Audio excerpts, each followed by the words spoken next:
Hey, what is up, wavers? I'm Lynn, the Gacha Goblin, and today I'd just like to share my very simple thoughts on Wuthering Waves. Now, I'd like to preface this by saying that I am a very casual player. Therefore, my views and opinions about Wuthering Waves is going to be from that lens. So let's jump right into it. There is simply no denying that Kuro Games has time and time again hit it out of the ballpark in terms of providing for their players. Not only are their devs so generous by giving out pulls and astrite for patch launches and some hotfixes, but they are also listening to the player base and implementing their version of the best changes for the game.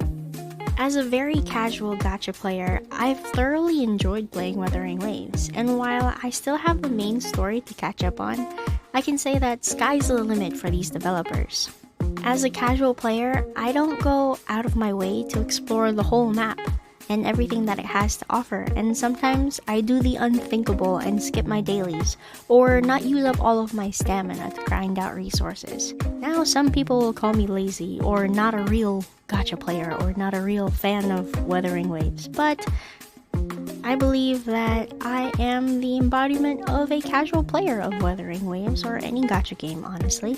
So what I can say is that from my personal experience, it's been great. While I haven't explored everything or everywhere on the map, I can say that the graphics are unlike anything I've ever seen in a gacha game thus far. I actually enjoy the gentle mix of ancient Asian, maybe Chinese elements mixed in with a very cyberpunk feel of this game.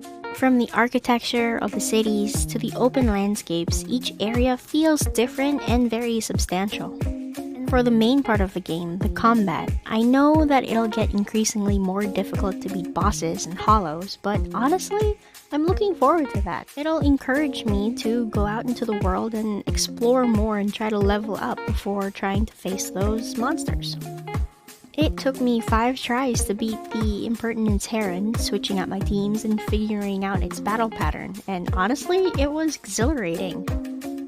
And to all of my fellow casuals out there, I'm not the best at combat. Actually, even though I try to be methodical about my moves, it really just boils down to frantic button mashing, and well, at least I think I'm trying, right? That's the whole point. And I know ultimately that technically I could outgear the different higher level bosses.